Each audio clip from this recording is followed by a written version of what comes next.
So I first got to know who you were. I think I hadn't met you, but reading this wonderful book that you'd written, Via Victoria, which was your dissertation. Yes. And tell us about how you got interested in that community, and tell us about what you learned about that community.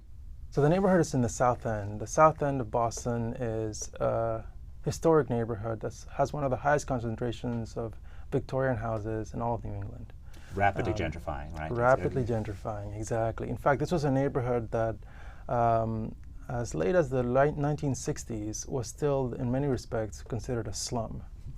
And the neighborhood as a whole, the South End as a whole, was slated for renovation.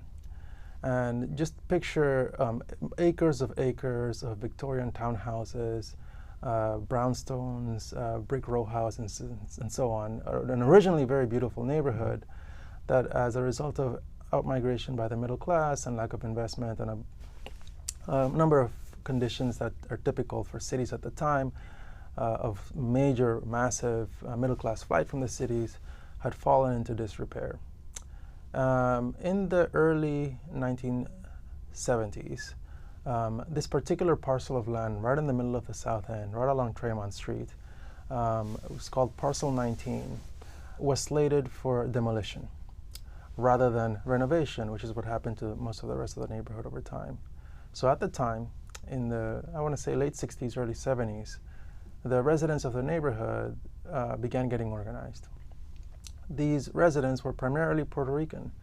These were either themselves or the children of Puerto Rican migrants who had come to the island originally throughout New England to come as farm workers. But over the course of the 20th century and well into the early 60s, they had come from multiple kinds of jobs and, of course, to join their families.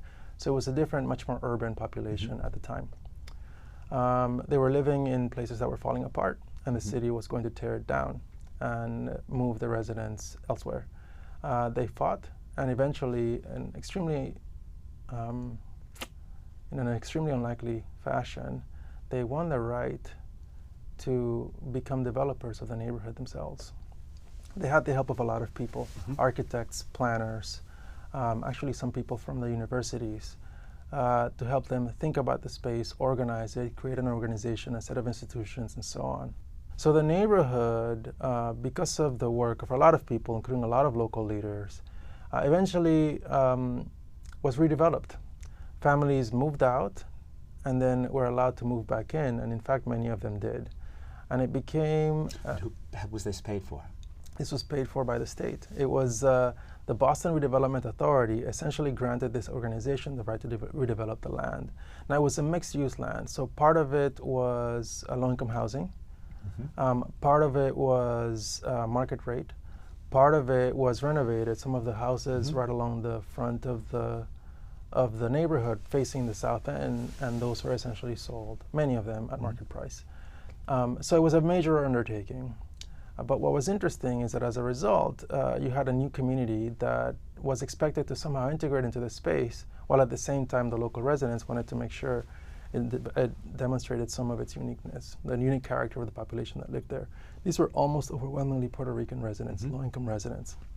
There were about 800 families by the time it was completed, about maybe a little more, I think eventually about 3,000 people. So what did they do? They created a place, a neighborhood, that rather than being like the impersonal housing projects that you might remember from Chicago, places like the Robert Taylor Hay homes, the Cabrini Greens, there was a single story that reached 12 or 13, a single building, excuse me, that had 12 or 13 stories, and that's it. Everything else was townhouses. The townhouses were reminiscent of the houses in Puerto Rico, but also reminiscent of the neighborhood that surrounded it.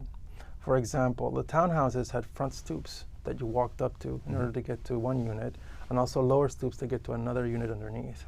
This was an echo of the townhouses and brownstones that were in the surrounding neighborhood of the South End, which, as was characteristic of middle and upper middle class homes of the time, had front stoops that you walked up to in order to reach the ground floor, but then underneath had separate sets of stairs to go into the servants' quarters.